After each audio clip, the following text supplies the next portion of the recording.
எல்லாருக்கும் நமஸ்காரம். நான் ராமகிரி சௌந்தரராஜன். நாராயணியம் டெய்லி பார்த்துட்டு வரோம். இன்னைக்கு 24வது தசகம் ஸ்ரீ பிரகலாத சரித்திரம். எல்லாருக்கும் பிடிச்சமான ஒரு சரித்திரம் பார்க்கலாம். மது என்ற அசுரனின் பகைவனே, தேவதேவா, சிறந்த பன்றியின் உருவத்தை எடுத்து தாங்கள் ஹிரண்யாக்ஷனை கொன்ற பொழுது அவனுடைய சகோதரனான ஹிரண்யகசிபு சோகத்தாலும் கோபத்தாலும் மன உறுதி இழந்து தேவர்களின் பகைவராகிய அசுரர்களின் அவையில் தங்களை கொல்வதாக சூளுரித்தானாமே. அப்படித்தானே? அந்த சூளுரையை நிறைவேற்ற அந்த ஹிரண்யகசிபு பிரம்மதேவரை குறித்து கடுந்தவம் புரிந்தான். அவரும் நேரில் சென்ற தேவர், மனிதர், விலங்குகள் முதலியவற்றால் இரவாமையை அவரிடமிருந்து வரமாக பெற்று அதனால் செருக்குற்று தங்களை பொருட்படுத்தாமல் தங்களையே தலைவனாக கொண்ட இவ்வுலகத்தை துன்புறுத்தி இந்திரனிடமிருந்து தேவர் உலகத்தையும் கைப்பற்றினான். மேலும் தங்களை கொல்ல நினைத்து தங்களுடைய ஸ்ரீ வைகுண்டத்தை அடைந்து உலகியல் பார்வையில் மட்டுமே கொண்டு புறத்தே தங்களை தேட தாங்கள் பகைவனான ஹிரண்யகசிபுவின் உள்ளத்தில் நுண்ணிய திருமேனியோடு மறைந்தீர்கள் அல்லவா? அதை அறியாத அவன் உறக்க கர்ஜனை செய்து கொண்டு வைகுண்டத்திலும் மற்றும் உள்ள எல்லா புவனங்களிலும் தங்களை தேடி காணாது நீங்கள் அஞ்சி ஓடிவிட்டதாக கருதி தானே வென்றதாக நினைத்து திரும்பி சென்றான்.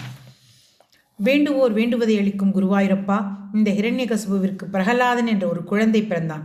அவன் தாயின் கருவில் இருந்தபொழுதே மகதி என்ற வீணையை கையில் ஏந்திய ஸ்ரீ நாரத முனிவரிடமிருந்து தங்களுடைய பக்தியின் மகிமையை உணர்ந்தான்.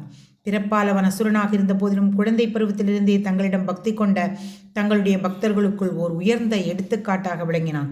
கொடியவனான ஹிரண்யகசிபு அசுரர்கள் ஏழி நகையாடும் போது உமது திருவடிகளையே பக்தி கொண்டிருக்கும் தன் மகனைக் கண்டு ஆசிரியர்களை கொண்டு நெடுங்காலம் நல்லுபதேசம் செய்து அவனுடைய உள்ளத்தை மாற்ற ஏற்பாடு செய்தான். இந்த பிரகலாதனும் ஆசிரியர்கள் அறிவுறுத்தியதை உண்மையிலேயே நன்மை பயவாதன, பிறப்பு இறப்பு என்ற துன்பத்தை போக்கி இரவா பெருநிலை தருவன அல்ல என்று அனைத்தையும் தள்ளிவிட்டு தங்கள் திருவடியிலேயே பக்தி கொண்டு வளர்ந்தான். பின்னொரு நாள் ஹிரண்யகசிபு, நீ படித்தவற்றுள் எது சிறந்தது என்று தம் மகனை கேட்க அவனும் இறைவனான தங்கள் பக்தியே சிறந்தது என்றான். அதை கேட்ட ஹிரண்யகசிபு மனம் கலங்கி குருமார்களிடம் கோபமுற்றான். அவர்களும் அது தங்கள் குற்றமன்று, பிரகலாதனுக்கு இது இயற்கையிலேயே அமைந்தது என்று சொல்ல கேட்டு தங்கள் திருவடியை அடைக்கலமாக கொண்ட பிரகலாதனை கொன்றொழிக்க பல வழிமுறைகளை செய்தான். எங்கும் நிறைந்த பரமாத்மாவான குருவாயூரப்பா, அந்த பிரகலாதன் சூலங்களால் குத்தப்பட்டான். எண்டிசை யானைகளையும் கொண்டு மிதிக்கப்பட்டான். பெரும் பாம்புகளால் கடிக்கப்பட்டான். பட்டினி போடப்பட்டான். நஞ்சு கலந்த உணவை சாப்பிடும்படி துன்புறுத்தப்பட்டான். பெரிய உயர்ந்த மலை சிகரத்தின்று முருட்டி தள்ளப்பட்டான். இருப்பினும் தன்னை தங்களிடமே ஒப்படைத்திருந்ததால் அவன் சிறிதளவு துன்பத்தையும் அடையவில்லை. இதுவன்றோ வியப்பு? இதை கண்ட பிரகலாதனின் தந்தையும் கொடியவனுமான ஹிரண்யகசிபு செய்வதறியாது ஆசிரியர்கள் சொற்படி அவர்கள் இல்லத்திலேயே வருணனுடைய பாச கயிற்றுகளினால் அவனை கட்டுவித்தான்.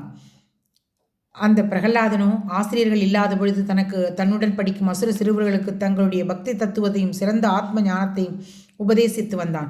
தந்தையான ஹிரண்யகசிபு அசுரசுரார்கள் அனைவருக்கும் தங்களை துதிப்பதையே ஈடுபட்டிருப்பதை செவியுற்று சினத்தினால் புத்தி இழந்து அகக்கண் குருடாகி குலத்தை கெடுக்க வந்த கோடரி காம்பே, உனக்கு உறுதுணையாக நின்றவர் யார் என்று பிரகலாதனை அதட்டினான். உடனே துணிவுடைய பிரகலாதன், அப்பா, எனக்கு உறுதுணையாக நிற்பவன் ஸ்ரீ வைகுண்டநாதனான ஸ்ரீமன் நாராயணனே.